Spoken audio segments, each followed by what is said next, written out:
What's up? A to Z Sports here live on a Thursday. I'm sure a lot of people around the Middle Tennessee area, West Tennessee, and really just a lot of the region, even up in Kentucky, Arkansas, Missouri, Indiana, as well, needing extra caffeine this morning as a lot of bad, nasty weather was coming through throughout the entire night. And so, Easton, I know you and I are on very, very, very, very, very little sleep, as currently right now there are no severe weather warnings in our area for the first time since like midnight. There's like 8 consecutive hours of just being peppered with alerts and all that. But there was a lot of bad weather, tornadoes. I hope everybody's doing okay watching the show. We'll talk about a little bit of that off the top after the official open. But Easton, today we're talking Titans and the biggest misconception about the Titans setting up Cam Ward to succeed as an NFL rookie quarterback. Yesterday, we planted the flag. It is going to be Cam Ward, number 1 overall. Easton went all over the place, was telling everybody who'd listen that Cam Ward, the number 1 overall pick. So now let's talk about how they're going to support him as the number 1 overall pick here on the show. So then we'll do trivia again. But Easton, welcome in. I'm excited for this conversation because we'll bring in some of the interview series you've been doing. Shout out Bart Durham Injury Law for that for this draft season. So I'm glad that everybody's safe that I know of in your world. And, we'll power through this show with extra just adrenaline and delirium together. And then maybe we can catch up on some sleep over the weekend. So, Easton, what's up, man? Yeah, I'm usually hesitant to, complain or make light of a severe anything situation because you never know, who's dealing with real problems. But I don't know, unless I missed something. I think everybody's okay after last night, which is good news, but also annoying news. In Nashville, excuse me, yeah, I know Middle that Tennessee, yes. West of us, Tennessee, not as good. Yeah. But in our neck of the woods, where we were just peppered with a cartoonish number of consecutive tornado warnings, yeah, that was the worst. And I was up at 4 a.m, and I because I'm a sick individual who voices all of their opinions on Twitter, I tweeted like, heaven forbid we do this at 3 p.m. instead of 3 a.m. some days, and that's just a cruel twist of science, the way that it happens to happen at night usually. Yep. And then somebody replied to it and said, hey, I guess somebody that works through the evening or something. And they're like, I was just catching up on yesterday's episode. And I was like, well, tune in 4 hours when we do it again live, because we'll be back with another one here shortly and I'll be too tired for it. So, you know what? It's just one of those days. It was the worst, but we got through it. Shout out to our buddies at Nashville, who I guess they just don't ever get sleep and don't need it. They were very animated at 5 a.m. as compared to me, who was fighting to stay awake to listen to them. But we got through it, and so we can talk Titans this morning. And enough about the weather. It is an exciting topic we have today.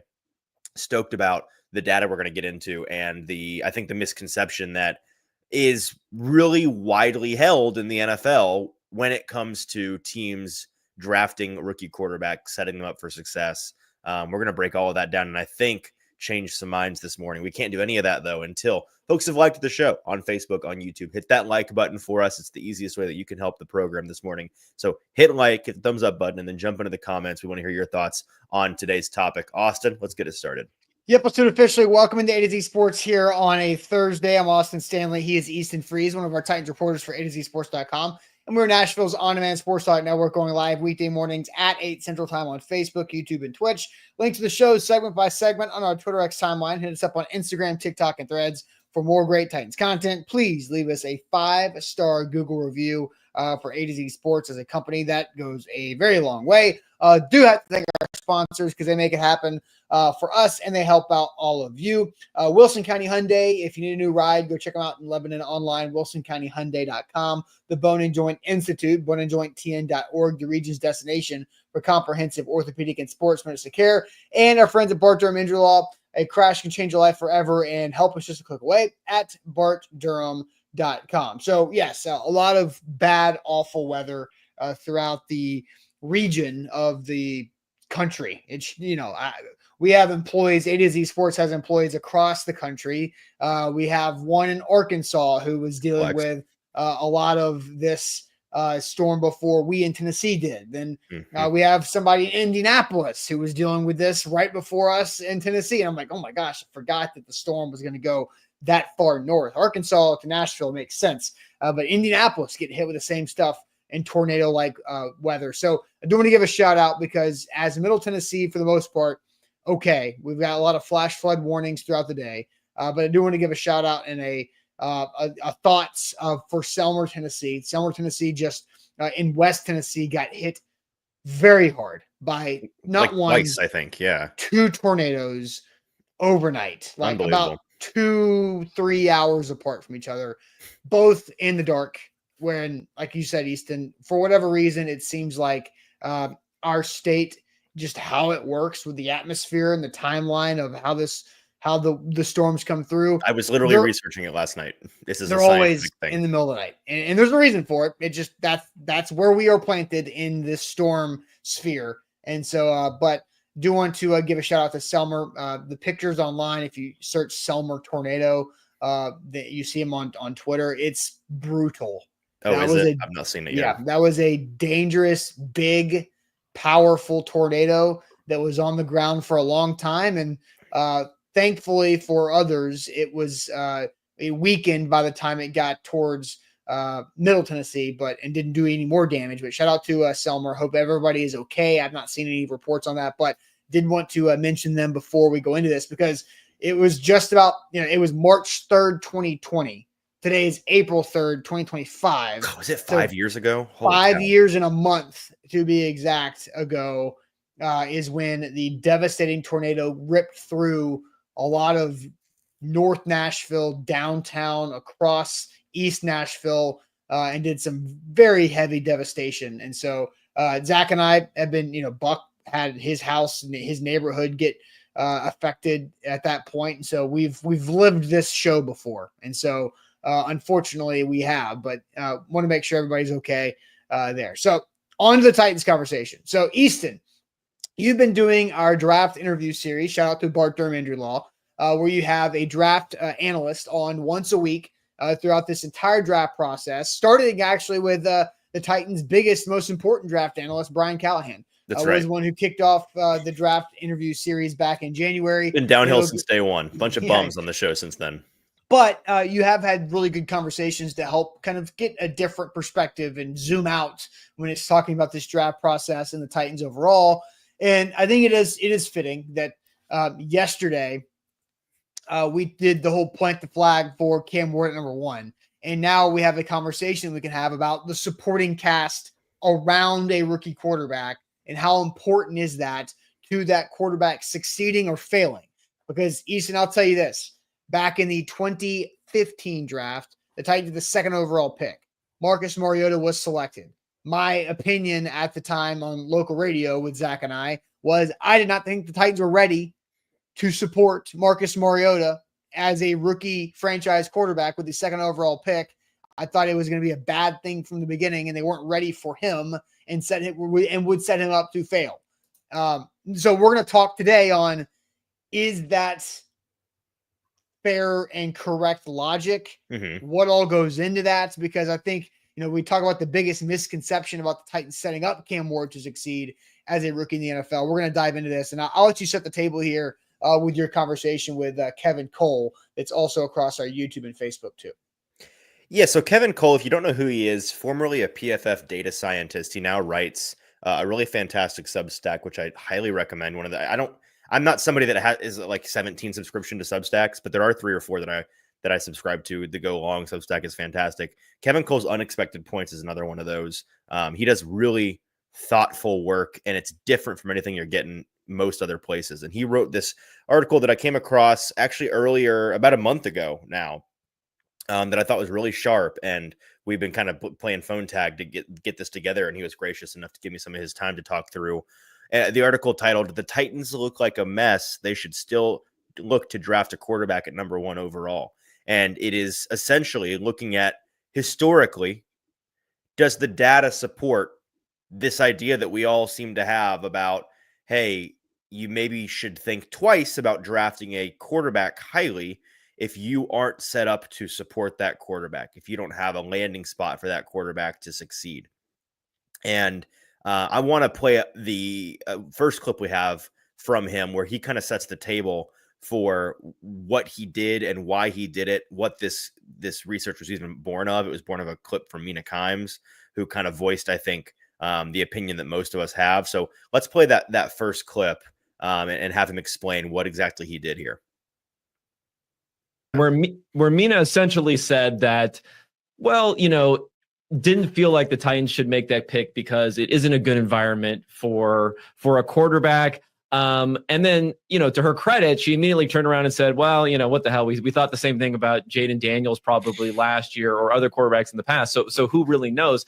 So it kind of just fell into the ballpark of these things that I really like to look into, because there are these accepted wisdoms of the NFL, which sometimes really just fall down into self-perpetuating, that don't necessarily have truth behind them. And sometimes the evidence is actually against what is the accepted wisdom. So this was one of these things that jumped out at me, because I've been a advocate of quarterbacks are undervalued in the draft, despite the fact people probably have always, like, every year they talk about quarterbacks are overvalued or overdrafted. So this kind of like fell into that niche. So I wanted to look into and said, okay, what data can I look at to see surroundings for a quarterback that we knew going into the season, not what we know later. Like what do we know going into the season? Because we're all about trying to make predictions here. We're not trying to just analyze after the fact.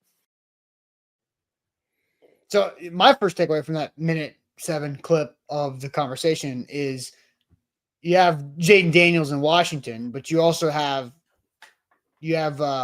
Caleb Williams and the Bears, and the Bears had all the weapons, right? They had you've got the Roma Dunze to go along with DJ Moore and Keenan Allen, and so you've got all these weapons that Caleb Williams can succeed with, and you didn't have that type of feel with Dan Quinn leading the Washington Commanders with Terry McLaurin and a really old Zach Ertz, nobody Noah expected, Brown, De'Ami right? Brown, Yes, who I thought Olamide was the same Zaccheaus. person for I thought both the Brown guys were the same person until the playoff. Like, anonymous players. Noah and Diami. I remember Diami. I just didn't know Noah was one of the McCaffrey kids. Don't worry which one it is. Don't need just one of them. One of the McCaffrey kids, not Christian. Right. So, but again, but which one was the obvious rookie of the year and the guy who led his team deep into the playoffs?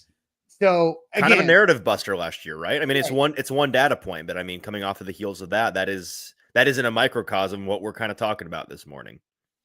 So where do we go from here? Like, how do we set this up as far as figuring out where the Titans are and how this applies to the Titans? Because even last week, Adam Schefter, the Titans have so many holes on the roster. Can they trade back? Like, we all know they have holes. They got a bunch of holes on the roster that they need to fill because the team is not very talented. And they signed a lot of players for big, expensive deals last year, and the team was still not talented enough. They had a bunch of injuries that did affect that. But still, how does this conversation apply to Cam Ward being the number 1 overall pick for the Titans? Well, it applies to Cam because of what you just said, this idea that the Titans receiving group right now is Calvin Ridley and a bunch of duct tape. And Bryce Oliver, who's going to be fantastic, but don't even worry about that part. And then the offensive line, that's a different story right now than I think for the Cam Ward situation, the concern is much more the weapons around him than it is the offensive line. Although the offensive line is still relatively new and it's going to need to gel quickly. But it's far from the worst offensive line of all time that a rookie has been brought into. But you kind of have to play it both ways with this conversation, because as we're going to get into with a couple of graphs from Kevin Cole, again, go check out this full piece, because we're not going to be able to talk about all of it. It's really fantastic on the Unexpected Points podcast or Substack. It kind of goes both ways with how we over and underestimate the supporting cast of a rookie quarterback. So in the same way that we feel the supporting weapons for Cam Ward are insufficient right now, we are just as likely to be wrong about that as we are that right now we feel pretty good about the offensive line, right? And so I want to pull up these. Let's just go to this first one.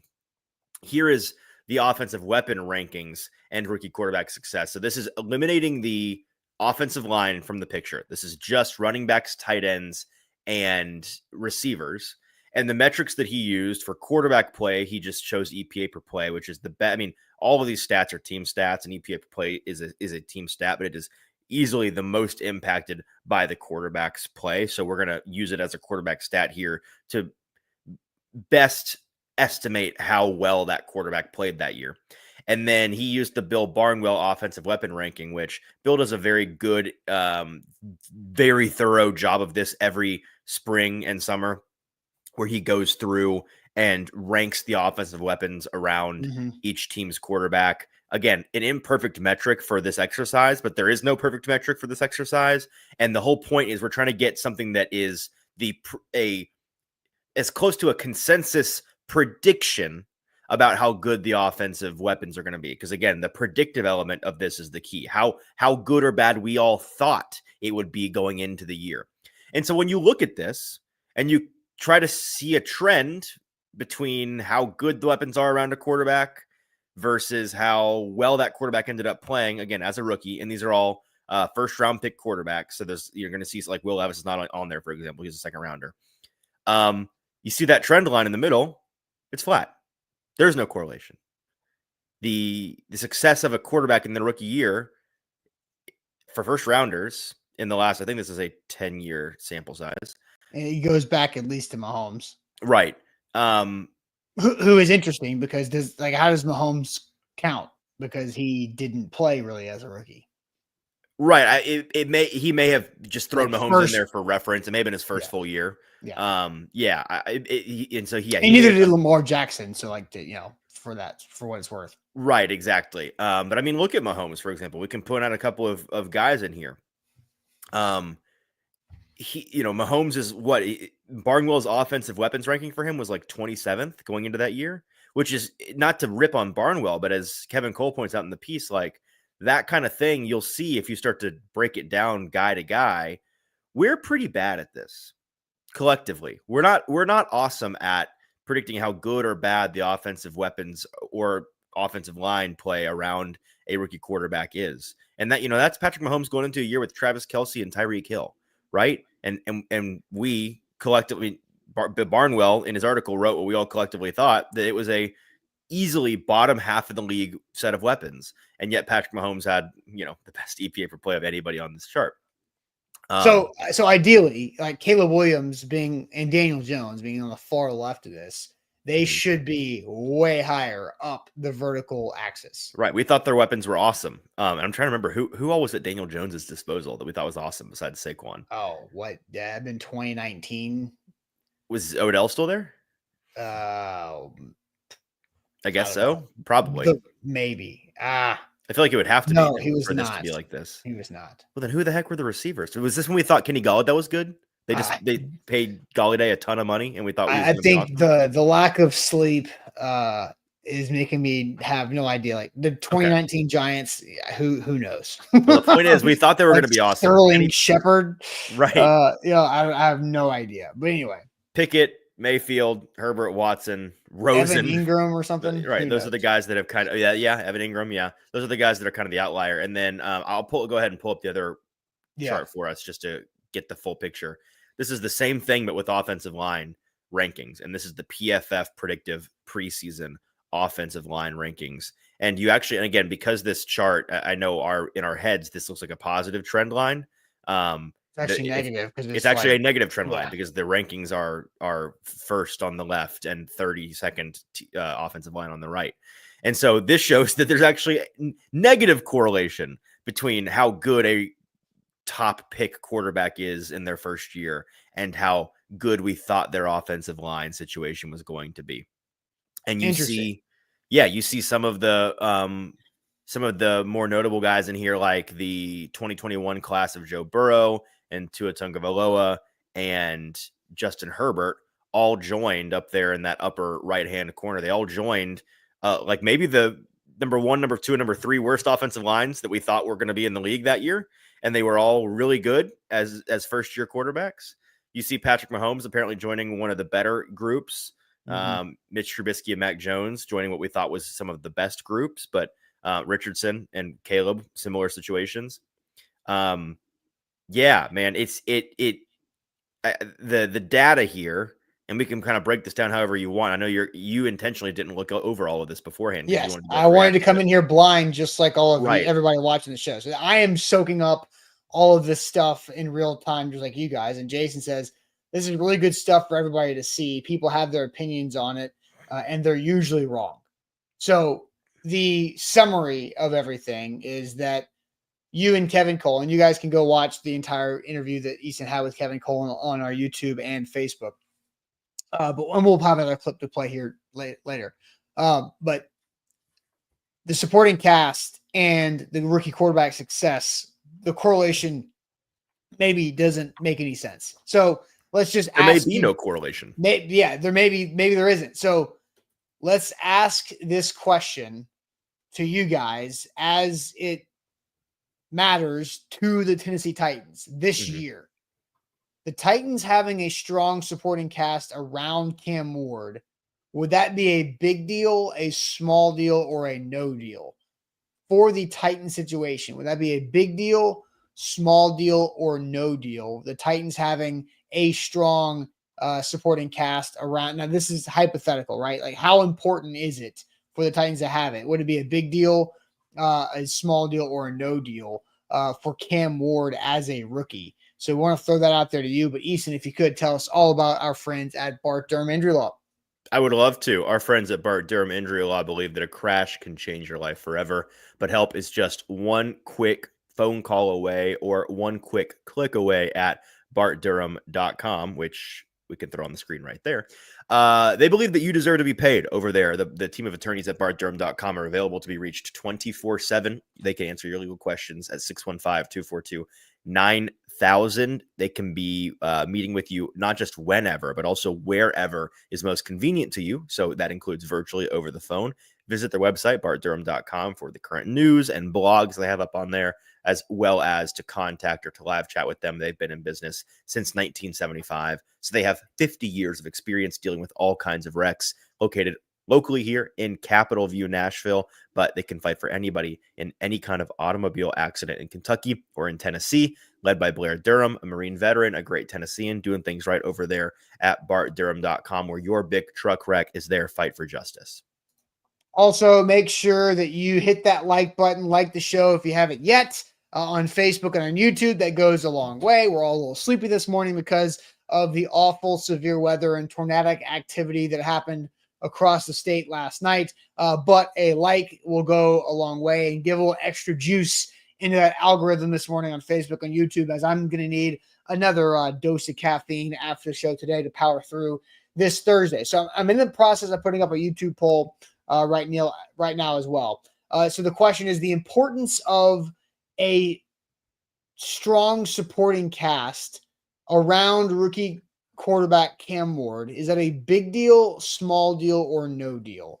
Because you've talked about with your conversation with Kevin Cole, maybe there's not a correlation at all in having a good team, a good roster to prop up a rookie. So I'm curious, Easton, I'll let you go to the chat. What are you seeing from the audience on Facebook and YouTube? Is big deal, small deal, or no deal for this topic? As I am scrolling, seeing a lot of respondents to our question. Appreciate you guys jumping in here. Nick says small deal. Ed and Cause think that it's a big deal. Steven, small deal. Big. And Eric think big deal. Big. Obviously a big deal, says IR Hoshi. Jason says small deal. It would certainly help, but a baller is a baller, which is kind of, it's a funny way of putting what we're going to talk about here in a minute. It's a medium deal, according to Bork. It's a big deal, according to Jonathan and Mario. Small deal, tighten up. Man, we're all over the place here. I'm trying to find a trend. Small, big, big, big. So people leaning big deal, huge deal for Tall Texan. Pay no attention to PFF or the other nerds. Okay, just ignore the data. Data means nothing to Tall Texan. Pure eye talent test guy. Small deal, big deal, big deal, big deal. So you know what? The big deal's won out here for sure. It's a landslide. 70%, 71% of the YouTube poll is very young. So is that right? Okay. I need that to mature a little bit more. As I'm going through the chat, the big deals are starting to win out the more I scroll. So. Overwhelming. Okay. An overwhelming amount of answers are big deal. Well, so our cold literally, open didn't really change any minds. no, literally minutes after we just told you guys that over the last 10 years-ish, first-round quarterbacks, their success has nothing or no correlation to how good or bad their offensive line or pass catching unit was. And so, like, I mean, I guess we can go through this again. And here is just the pass catchers, right? Just the other skill position on offense.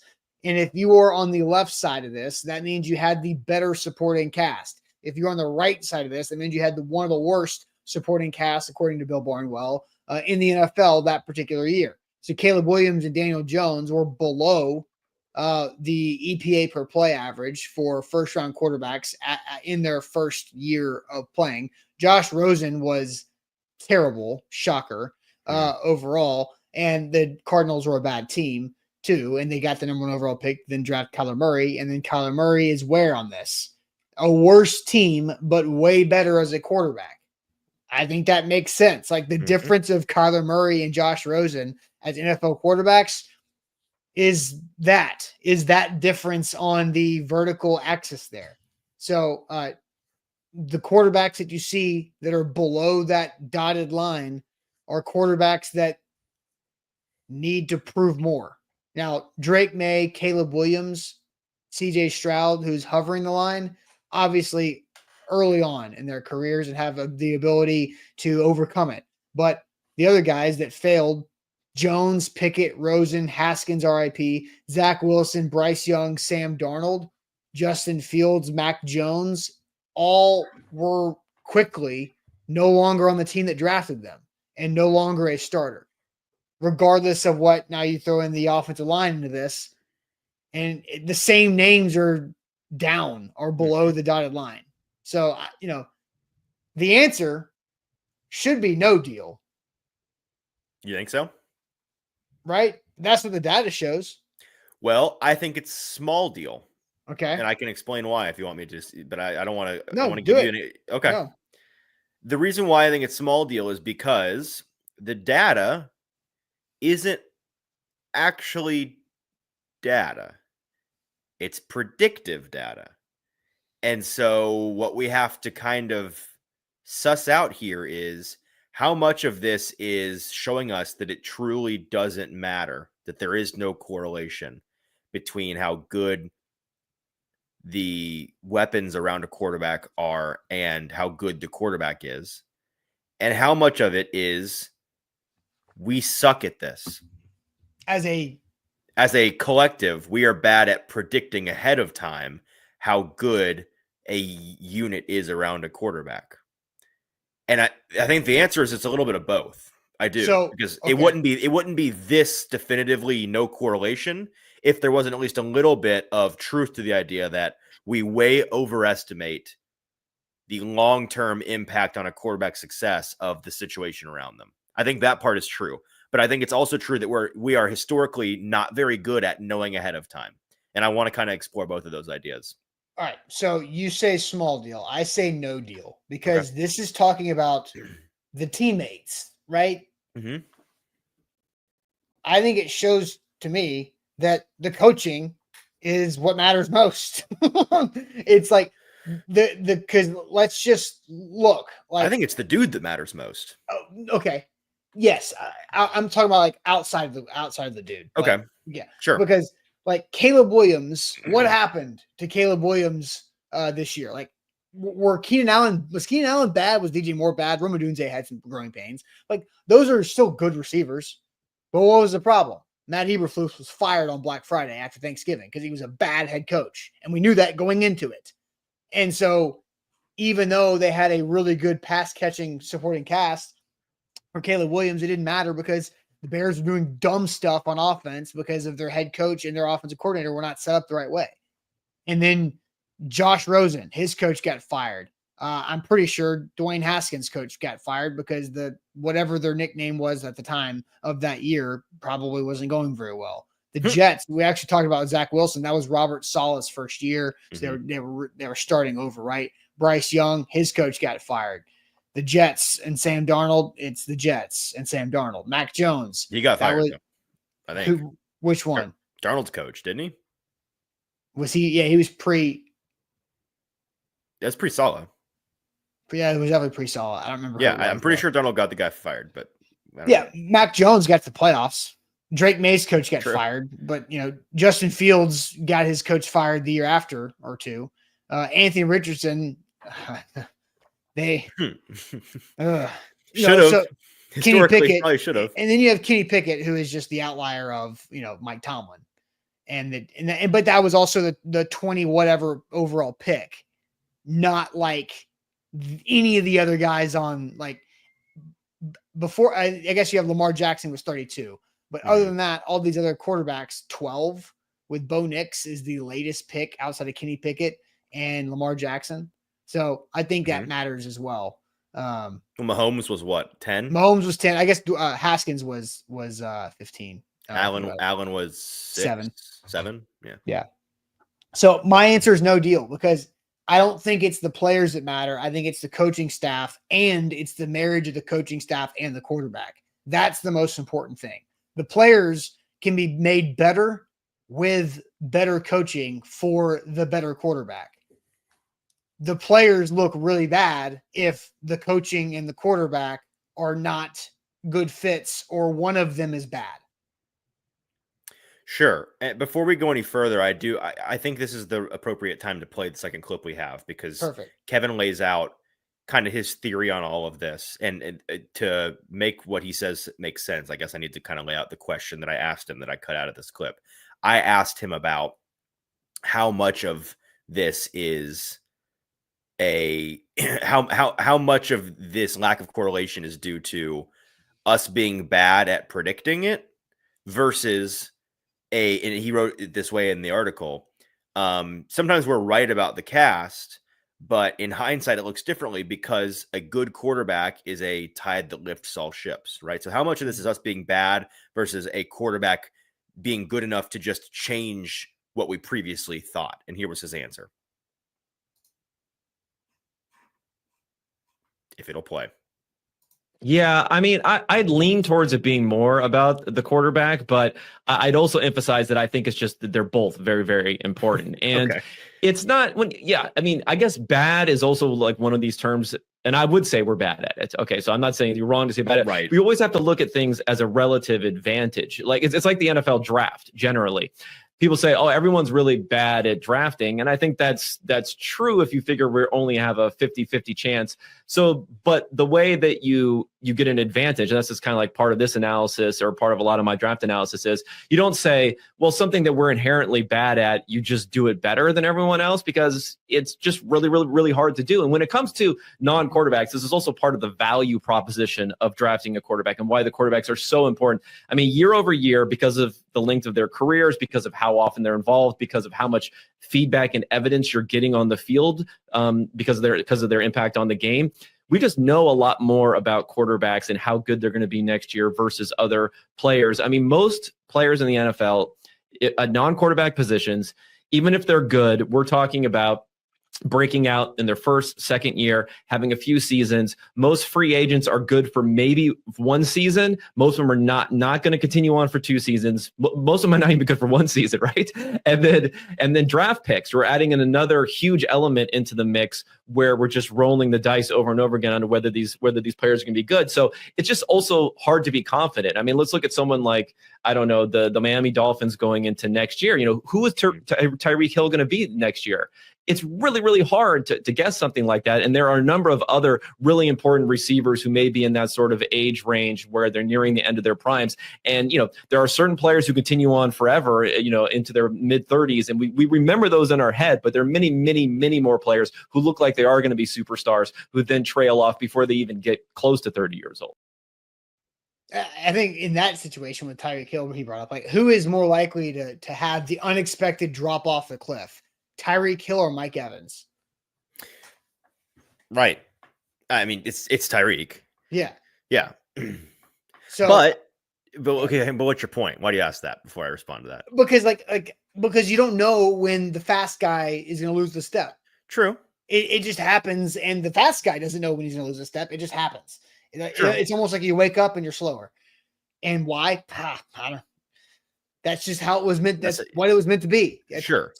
Now you could obviously, it's not that black and white, but like it seems to be that you can't really predict when the player's going to fall off the cliff. I think the Patriots under Bill Belichick were like, man, you guys are crazy. You're moving on from this player right now. But they always were able to better predict when that cliff was coming for the player and move off early rather than hold on too late. Yeah, I'm excited to ask our second question. But before we get to that question, I kind of want to here's what I think the takeaway from all of this is. And again, I recommend going, you get a lot more context if you go and listen to the full interview that Kevin and I did. So go and check that out on our Facebook and our YouTube. But I think the general takeaways are, number one, we definitely we way overrate the importance of the landing spot for a top drafted quarterback. This idea that we again, going back to the clip from Mina Kimes, this is not to put Mina on blast. She was just saying out loud what has been said and thought by many, many people many, many times, is that well, maybe you should second guess potentially drafting a quarterback high if you don't have a good situation for them. Are you ready to have that quarterback, right? Is that the time for you to go and get that guy? That's an over consideration. Really, the only consideration should be, in my opinion, do you think he's a dude or not? Mm-hmm. And everything else, figure that out later. Just focus on, is he a dude or not? So that's number one. Number two, we definitely are bad at predicting these things. It is something that is really difficult. And as Kevin kind of laid out there, because rosters do change quickly and turn over quickly, and age comes for guys really quickly, and injuries come out of nowhere, and that can change the picture of a team's stars versus their depth. We just are. You just don't know. You coaching staffs, you're kind of projecting how good or bad a coach is, how good or bad a scheme is going to work with the players at hand. It's a lot of guesswork. And in hindsight, we look kind of silly sometimes when we think that Patrick Mahomes had one of the worst weapons groups in the league as a rookie when he had Tyreek freaking Hill and Travis. Well, but Tyreek Hill at that point was still like the fast, fifth round pick who is a gadget guy. But in hindsight, it looked stupid, right? We were wrong. Wrong because Tyreek Hill wasn't Tyreek Hill yet. But that's the point, is that exactly. Guys come and go into their stardom overnight, and we sometimes can't see it coming. And then the third point is that there's definitely truth to the idea that even though we are bad at predicting it, if you get a dude, it changes the picture. And I mean, last year is the perfect example with Jaden Daniels, where we went into the year and it was, his receiving weapons were literally Terry McLaurin and then a bunch of blah. It didn't matter. He was a rising tide that lifted all boats on that team. And a lot of those guys had the best years of their careers because, in large part, of the system and the quarterbacks they were playing for. So I think that's the takeaway here. And I think it's what kind of sets the table for our second question. Yeah, real quick on that, because I want to add some things to it before we get to the second question. Because I think where another good example of we're bad at predicting this is, let's go back in the East. And I don't know if you remember this at all, but in the free agency period of 2013, the Tennessee Titans signed a guy who became one of the best players of that decade for the Tennessee Titans. And he was a guy that would have had Bill Barnwell's Titans ranking be pretty far towards the end of the league, the bottom of the league. But Delanie Walker was a 3-time Pro Bowler after he got to the Titans, when he had very little sample size of production with the San Francisco 49ers. Right.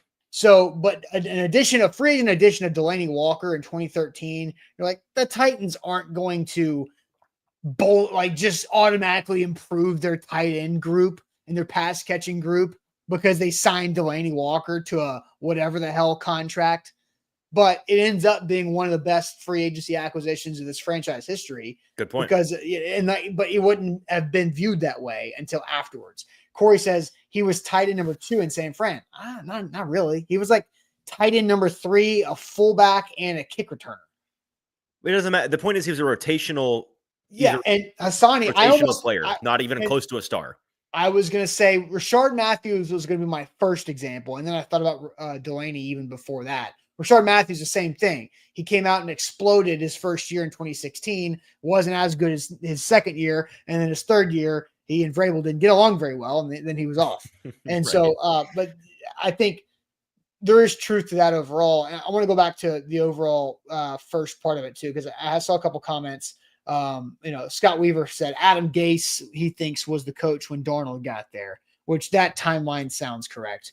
I did not look it up to double check because I'm just going to put my faith into Scott. No, he's totally right. It was Adam Gase. Yeah, 100% right. And Andre, to follow that up, most of these coaches got fired because they already sucked and then took a bad quarterback. Well, and I think that's true. Like bad coaches drafted a quarterback who wasn't very good.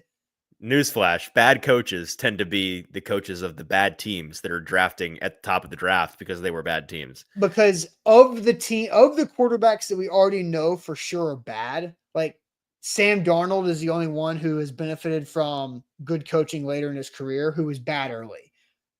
Baker Mayfield wasn't that bad early. Even though he was relatively good early, actually. Yeah, and then it kind of fell apart and then went over. Right. And then Tall Texan comes back and says, Austin, you're dead wrong. Talent always outweighs coaching. And I think in some conversations, in some situations, but in the context of what we're talking about is that a dude quarterback, which is what we're talking about, a dude quarterback makes every roster better, regardless if the roster starting point is good, average, below average, bad. A dude quarterback will elevate that roster. So will good coaching. And if you have a good coach and a dude quarterback together, then the rest of your roster is more relevant to will that quarterback be good, I think is the context of what we're talking about here. Right? Agreed. Yes. Okay. All right. Now, and look, this is the hardest it's rained in my house, even through the entirety. I was about to say it is pouring right now. Yeah, it is pouring down. Hopefully the internet does stay strong. The internet stood strong all last night, but of course, during the live show, hopefully nothing bad goes on. But here's the next. Do you want to play the second clip first or ask the question? We already played the second clip. We already played the second clip. I'm an idiot. I'm tired. Come on, give me a break. It's all right. I said something. I said something yesterday. We were talking about programming the show, and I was like, "How do we want to show the graphs?" Oh, and yeah. you were like, "We just put them on the screen. Like we do graphics like, on the show every day." I'm like, you know what? It's a good point. Yes. I'm there for that every day. And that was before you didn't sleep all last night. Right. So that was just me being dumb. I don't really have an excuse there. For sure. All right. The second topic at hand, the second question for you guys here is this. I think this is interesting. Which Titans supporting unit will be much better for Cam Ward than what we publicly think right now? I think that's fascinating. It's along the lines of this idea that we are, in hindsight, are wrong, right? Yes. That's kind of what we're asking. Is what unit right now are we much lower on than we probably should be? Because I think right now we're probably everybody across the board is probably pretty low on the Titans roster. Right? Yeah. Like just before, I don't want to give away too many potential answers here, but I think the consensus is the Titans roster is pretty bad. Yes. And they earned the number one overall pick the hard way and the ugly way. So which Titan supporting unit will be much better for Cam Ward than what the public currently thinks? I think this is an interesting way to get into what we're talking about here. But first, I'm going to tell you guys about the Bone and Joint Institute, boneandjointtn.org. They are the region's destination for comprehensive orthopedic and sports medicine care. When an injury happens in life, just like in football, it does happen. You can always have the right person to turn to. And that is for me, it has been for me, and it is for all of Middle Tennessee, especially in Williamson County, Davidson County, Rutherford County, Maury County, right there in Franklin. The Bone and Joint Institute is easy to get to off I-65 and Highway 96, right next to Williamson Medical Center. They do a fantastic job of having all the great doctors, the great support staff, the resources, the physical therapy equipment and staff there too, all under one roof for you and for your convenience. Book an appointment online if you need them, boneandjointtn.org. There's so much more to say, but first, make sure you have left a 5-star Google review on A to Z Sports, Google's thing. I don't even know I never know what to call it. The company profile. There you go. The company profile on Google for A to Z Sports.com. Go to that and leave a 5-star review. It's a very helpful thing for us, not just to stroke our ego, but legitimately for our, like, the dollars and cents of our business. Google is they pay attention to these things, and the traffic and the algorithm and all these things. This factors in largely, bigly, more than we ever thought it was before the Blue Man 5-star special. Very big deal. Yes, so go and leave a 5-star review for us. It's very helpful to us, and it costs you nothing. Again, free help. We love free help. So help us out with the 5-star review.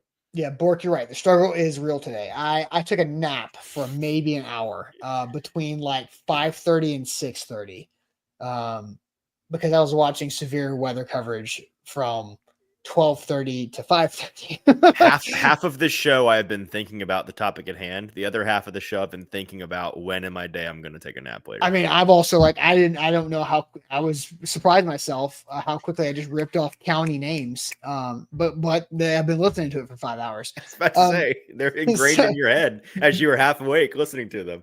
Yep. All right. So the question here, Easton, I'll have you scroll through the chat. What supporting cast unit will be much better for Cam Ward than what the public currently thinks? So what are you seeing from the chat here on Facebook and YouTube? Mr. Jones comes in hot with the punt team. All right.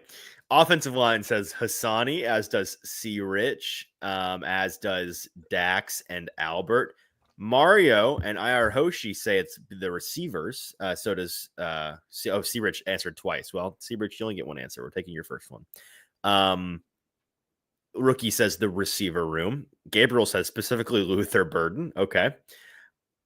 Let's see. Receiver for sure, says Kaz. Tall Texan says it better be the O-line, even if he's elite. It won't matter. Skip says O-line.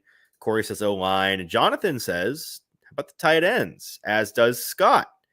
Let's see. Daniel says the coaching. All right. Receiver.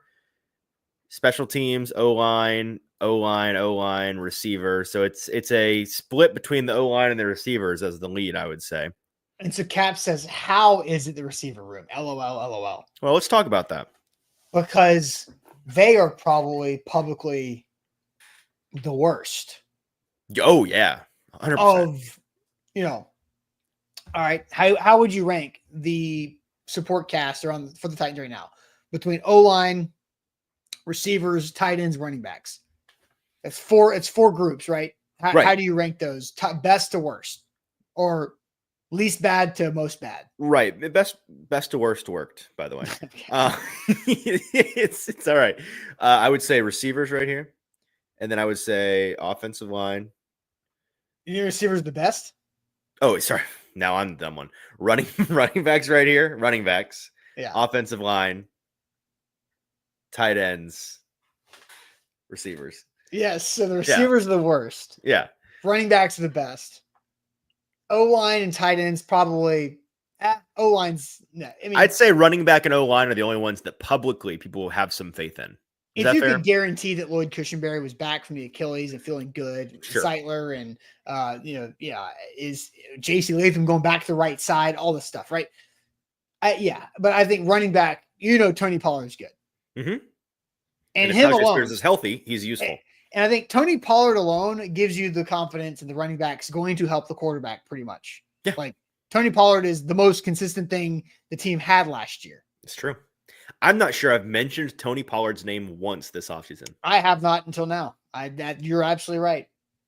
Which the disrespect. Yeah, it's because we haven't needed to. That man earned his time off, not just in real time, but like he earned a vacation from being in the media narrative. I mean, it's crazy how the Tony Pollard content really receded throughout the offseason.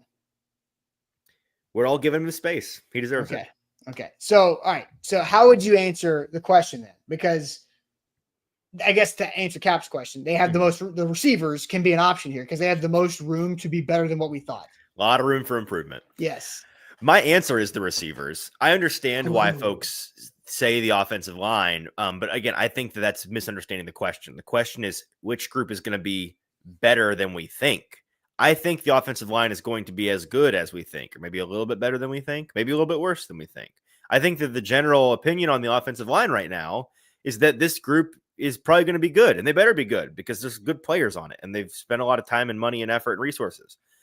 The receiver group, I'm totally projecting, obviously, because if you told me that what they currently have is what they have, then it's not going to be my answer. Not even close. So they're, I've written about this a little bit. They're going to draft guys, probably plural. I would be surprised if they didn't come out of the draft with at least 2 receivers. They're going to sign at least one more free agent guy somewhere. You've got Ridley, Van Jefferson, Bryce Oliver on the team already. Those are the notable ones to Traylon Burks. And so as I get closer to draft day, whereas earlier in the draft cycle, I was kind of they got to take edge. They're going to take edge at 35. If they stick and pick at 35, it's going to be an edge. Got to take edge. I've softened on that a little bit just because it's less about need and to me and more about as I've really dug into these day 2 receivers and done the work on not just the guys that are clear top talents. Like, you and I've been talking about this week. Every other mock draft has the Titans taking Luther Burden or Emeka Egbuka at 35, which Emeka Egbuka at 35, I will eat my shorts if he's there at 35. I'm seeing like the Titans passing on him at 35 and him going like 42 overall, 47 overall in these mock drafts from big mock drafters. Okay, so let's time out for a second. It's insane to me. I made $100 bet yesterday, and you're going to talk about eating your shorts. So let's break this down. What's the situation in which you eat your shorts? If Emeka Egbuka is available at 35, just straight up, he falls to 35, I will eat my shorts. That guy's a first-round pick. So lock it up. If he is even if the Titans draft him at 35, you're going to eat your shorts. Yeah, if he is not picked at pick 34 or earlier, I will eat my finest pair of shorts live. Why would you do your finest pair? Are you going to use a fork and a knife for this? Are you going to cook it? Like what's your saute? Yeah. We're gonna season it 24 hours ahead of time. We're gonna let the juices marinate. We're gonna cook. We're gonna reverse sear it in the oven and then on the stove, and then we're gonna eat. I really hope Emeka Egbuka is drafted by the Titans at 35. Me too, because we'll have a great player to talk about, and I'll get to eat my finest pair of shorts. So it'll be great all around. Okay. No, but seriously, like the dude's a first-round pick. Lock it up. I would. Would you also eat? I'm not going to eat any shorts. I'm not going to do that. No, I already ate a hot chip on here one time, and it was not. It was. By the way, I went on 104.5 yesterday with my buddy Zach Lyons on Zach Blaine and Zach, and he opened. He didn't know this from our show, but their show before I went on there led to a bet about the Titans taking Cam Ward. So there's a $500 charity bet about Cam Ward on the radio. There's a $100 charity bet about Cam Ward on the morning show. Good time for charities right now. Somebody did say, and I talked, you know what I did? I told Doug. Doug texted me yesterday because A to Z, as I mentioned, A to Z did contribute to his charity for leukemia and lymphoma as his daughter Hallie passed away before her 3rd birthday, just over a year ago. Yeah. And Doug reached out, thanking us for the donation. I told him about the bet. He was all about it. Yeah. And so somebody else, it was so weird. It was like, that came up, and then Doug happened to text, and I was like, yeah, we did this. And somebody else on the show, I didn't see it until later on, did say that they do 500. And so. Well, Nick saying in the chat that the radio bet was a result of the A to Z bet. So knowing Zach, who I know pretty well, he probably heard that and said, I'd bet $500. And then somebody in the chat took him up on him. So fair enough. I'd do $1,000. I don't know. So it was Jay. So it was Jay in the comment yesterday that said 500 did it for Zach. Okay. Okay. Right. Fair enough. Okay. So my answer to this, I think, man, I kind of want to go receivers too. Wait, I totally didn't finish my answer. Can I real quick finish it? Yes. This is a delirious show. So we're just gonna. I just realized get there. I somehow got off on the exit before we got. Well, that is my fault. I told you to diagnose and break down the situation of eating your shorts. Oh, good point. Yeah. Well, so what I was saying was not only the possibility of some of those first round talents falling to the Titans at 35 and them taking them at 35, but then looking into guys that are more likely to be there at 35, like Umaner out of Stanford, who I really, really like and would not mind at 35 at all. I know a lot of folks are high on Trey Harris, not me personally, but I think that he's a flavor that some people could see being the pick there. Jalen Noel out of Iowa State, Jaden Hickens out of Iowa State, those guys that are going to be in that second round conversation, as well as guys that are going to be in the top of the fourth round conversation, where the Titans are most likely to and most actively looking at potential guys. I reporter hat on last night. I had my reporter hat on all day yesterday, reporting that Kyle Williams, Washington State receiver, is going to have a 30 visit with the Titans next week. That's a guy that I don't think is going to slip into the top of the fourth round, but if he does, the Titans at 103 will be foaming at the mouth for him. There are some guys that are going to be available. Former Cam Ward teammate for the 1 year at Washington State. Yes, 100%. Somebody in the comments saying Jalen Royals, Savion Williams, Jalen Lane in there out of Virginia Tech. Like, there are some really, Ben Solak has put this well, like 3 years ago.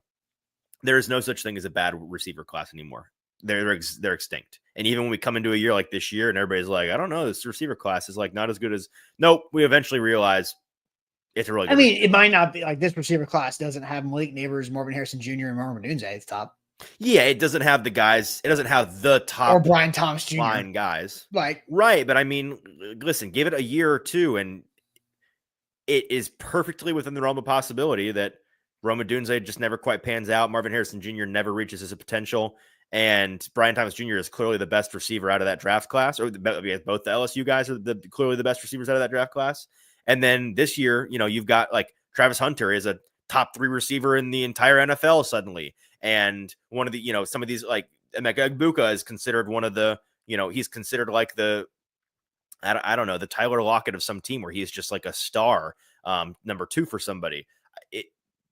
Hindsight, things can look a lot different. So my point is, there are guys available in this receiver class that the Titans are going to take advantage of. And I think they're going to grab a pair of them. And I wouldn't be surprised if it's at 35 and then in the fourth round. I'm not saying for sure rule out edge, but I wouldn't be surprised. And in that case, you add 2 legitimate upside, talented, exciting guys to a group that is going to be passed to by a quarterback who we're hoping is a dude, right? Because that's, as we said at the top, that's the most important thing. Is Cam Ward a dude? I think that could work out and look, again, similar to what Washington ended up looking like in hindsight. Yeah, I think I know you are a big Bryce Oliver guy, and people are confused by that. I'm the Bryce Oliver guy. I think if Cam Ward is a dude, then Bryce Oliver is going to be the next NWI, like the next like fan favorite wide receiver, the undrafted free agent who's making plays. And you're like, oh wow, I'm glad we got this guy. Like that. Like I think that's where Bryce Oliver can be if Cam Ward is good out of the gates. I guess so. My answer to the question is because of where the offensive line will always have problems, because every NFL offensive line has problems outside of the Detroit Lions and Philadelphia Eagles.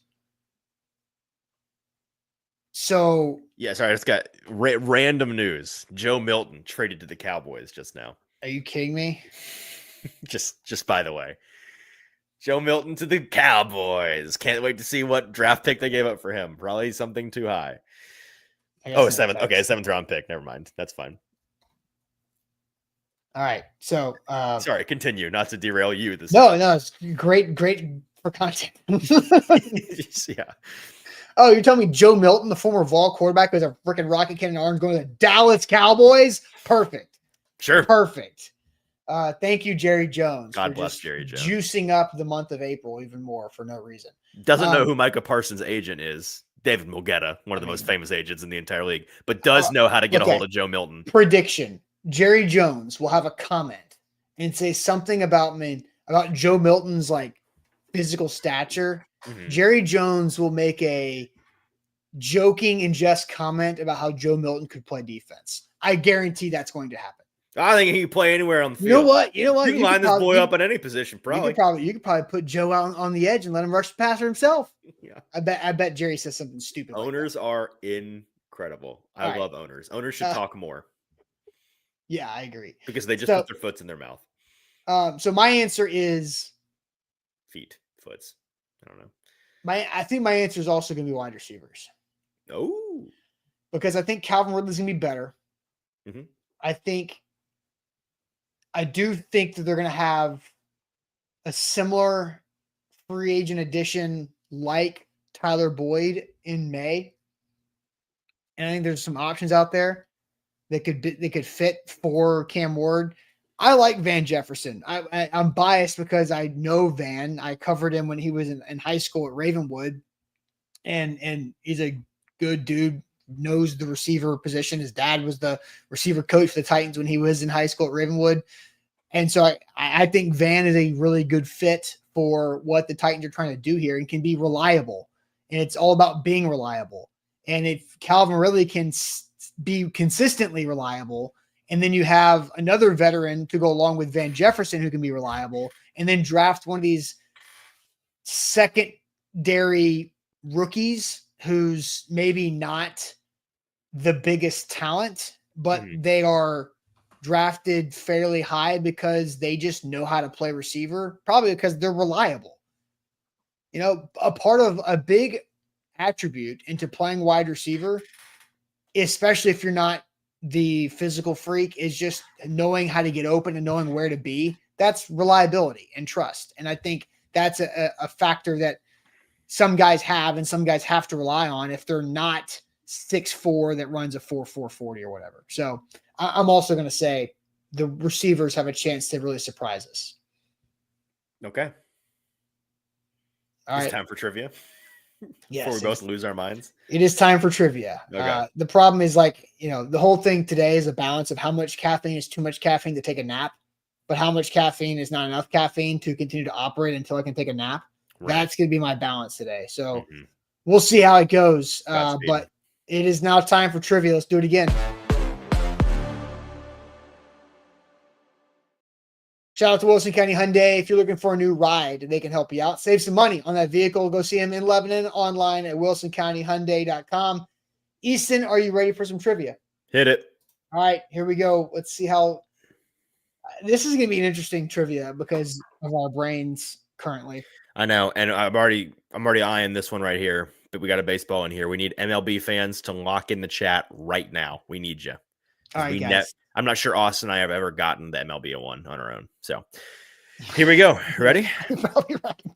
All right. NFL is where we start. We go counterclockwise. We'll finish with MLB and then hit the center with celebrity mashup. NFL. This 264-pound Giants running back rushed for 15 touchdowns. Brandon Jacobs. Yeah. All right. Off to a good start. Although that did take me a little bit longer than it should have. It's all right. Geography. What is the state capital of Montana? Helena. Television. After his lead role on House, Hugh Laurie, love Hugh Laurie, had a supporting role as a politician, Tom James, on this HBO show. That'd be Veep. Movies. Before Two and a Half Men, Charlie Sheen and John Cryer starred in this 91 comedy that parodied Top Gun and their popular films. Oh, I know it. You know this? Yeah, I do know. It's random. I do know this. Hot Shots, right? Hot Shots? Chat. Yeah, D. Christoffel says Hot Shots. Hot Shots? Let's go. A lot of people say Hot Shots. With over 1 billion Spotify streams, this European electro-pop duo is most known for their 2013 song, I Love It. Oh. I'm going to know when it's a dumb name. It's something. It's not electro-pop, but pop is in the name. Icona Pop. Yep. Shout out Bustin' Diamond for getting that one. How's that song go? No, never mind. Don't do that. Yeah, it's earworm. It sucks. Nabisco describes this treat as round graham crackers topped with marshmallow and covered in dark chocolate. Round. Oh. I mean, a s'more, but no brand name of this thing. Covered in. It's not s'mores. Oh no, I know. Oh, you know it. I can see it. It's like fluffy. Moon pie. Yes, Daniel. No, moon pies aren't Nabisco. I love moon pies. They're not Malomars. That's even a thing. Malomars is on there. Oh my gosh, yeah. I know it's not moon pie. Yeah, it's Malomar. Let's go. College basketball. Which is basically Sabrina Ionescu was a 3-time All-American and AP Player of the Year while at this school, Oregon. Oh, Oregon. I knew that one. I knew that one. Like the very rare that I would have gotten the women's basketball. Yeah, she was a question, big she was a Kobe girl. That's right. Before a managerial career, Mike Matheny won 3 Gold Gloves while playing catcher for this National League team. Mike Matheny 2002. Chat, help us. No. NL team. Is the Twins? I don't know. Cardinals? Cardinals. Dang it. Is it Cardinals? People are all over the Cardinals. Yeah, same All as right. Cardinals. All right, here we go. Oh, that's Rupert Grint on the outside. I don't know who it is. Rupert Grint? Nope. Harry Potter? Oh, Ron Weasley? Yeah. Oh, okay. Oh, I know the inside guy. Hugh Grant. Hugh Yeah. Grant.